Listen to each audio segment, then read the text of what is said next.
समर्थ. नक्षत्रातील राजा म्हणजे गुरुपुष्य अमृत योग या योगाला बघितलं जातं.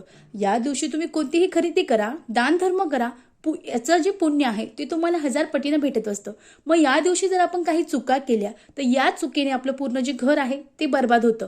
यासोबत आपल्या घरामध्ये दरिद्रता येते, गरिबी येते आणि आपल्याला वाटतं की आपण खूप सेवा करतो, तरी असं का? तर तुम्ही या गुरुपुष्य अमृत योगाला चुकून या ज्या वस्तू आहेत त्या अनेकांना देतात. मग त्या वस्तू कोणत्या ते जाणून घेऊ. बघा मंडळी, गुरुपुष्य अमृत योगाला विशेष महत्व आहे. या दिवशी केलेल्या अनेक सेवांचं फळ आपल्याला मिळतं. मग या दिवशी तुम्हाला लक्ष्मीकारक ज्या वस्तू आहेत त्या चुकूनही कुणाला द्यायच्या नाही. मग या दिवशी कुणालाही चुकून जे पैसे आहेत ते देऊ नका, कुणाला ज्या वस्तू आहेत त्या उधार देऊ नका.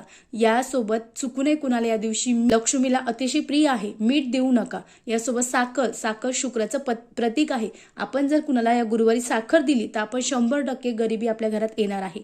यानंतर झाडू जर तुम्हाला जर कोणी झाडू मागितला तर या दिवशी झाडू सुद्धा तुम्ही कुणाला देऊ नका. यासोबत हळद माता लक्ष्मीला अतिशय प्रिय आहे.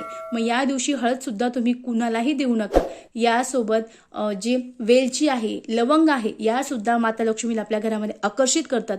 तुम्हाला जर कोणी वेलदोडा मागितला किंवा लवंग मागितली तर चुकूनही कुणाला देऊ नका. अतिशय साध्या आणि सोप्या गोष्टी आहेत, लक्षात ठेवा, अन्यथा तुमच्या घरामध्ये 100% गरिबी येईल. श्री स्वामी समर्थ. धन्यवाद.